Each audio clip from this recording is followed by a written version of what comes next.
Bonjour à toutes et à tous, ce podcast vous est présenté par Franck Gonzalez.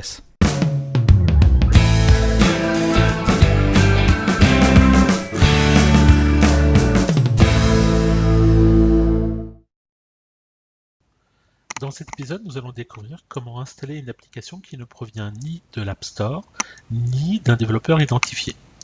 Pour suivre cet épisode, vous devez disposer d'un Mac sous macOS Mojave et être administrateur de votre ordinateur.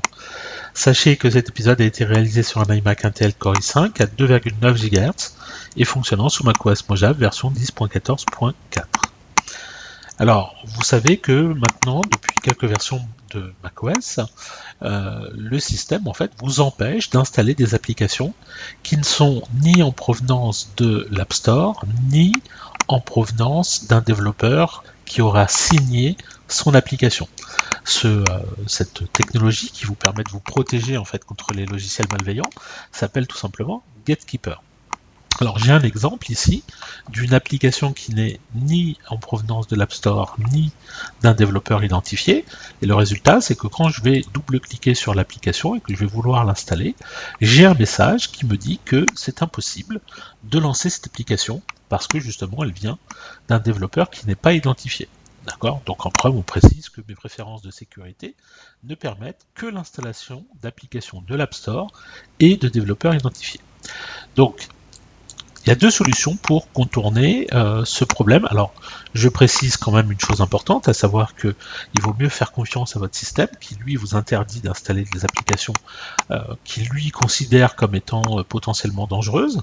Maintenant, si vous savez que cette application, elle est légitime, qu'elle ne fera aucun dégât sur votre ordinateur, c'est tout simplement peut-être que le développeur n'a pas pris la peine de prendre un certificat auprès d'Apple pour signer son application.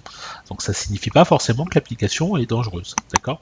Mais en aucun cas, je suis en train de vous dire qu'il va falloir installer des applications qui seront stipulées par le système comme étant potentiellement dangereuses.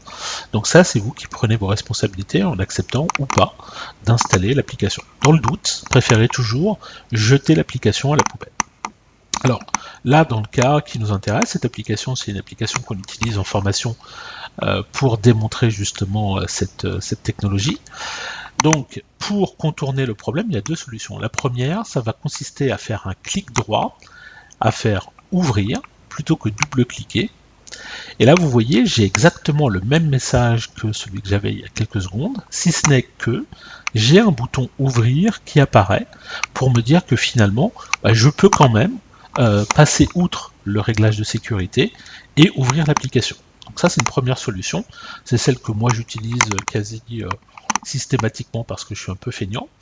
Parce que la deuxième solution, je vais vous la montrer immédiatement, je vais faire annuler, consiste donc à double-cliquer, message, OK, et ensuite d'aller dans les préférences système, sécurité et confidentialité, et ici, dans la partie basse de votre préférence système sécurité, dans l'onglet général, vous avez ici donc les réglages de Gatekeeper, avec bien ici autoriser les applications téléchargées de l'App Store ou de l'App Store et des développeurs identifiés. Et là, vous voyez, vous avez un petit message qui vous dit que l'ouverture de l'application a été bloquée car l'application provient d'un développeur non identifié. Et là, j'ai un bouton ouvrir quand même. C'est l'équivalent en fait de ce que je vous ai montré avec le clic droit sur l'application pour l'ouvrir. Donc si je fais ouvrir quand même, l'application va se lancer. D'ailleurs, au passage, vous notez que vous avez exactement la même chose. Je fais ouvrir et là, mon application, normalement, elle va se lancer. Alors, je peux fermer ça. Hop, voilà. Donc, l'application est derrière, elle est lancée et en fait, j'ai contourné les réglages de sécurité de mon application.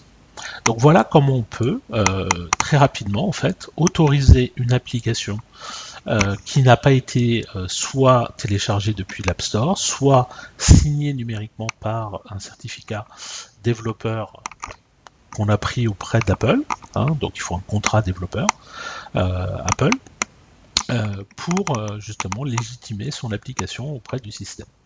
Voilà, Merci d'avoir suivi cet épisode, j'espère que vous l'avez trouvé utile et compréhensible.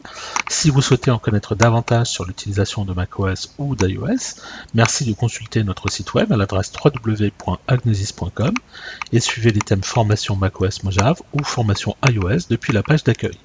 À bientôt pour un prochain épisode.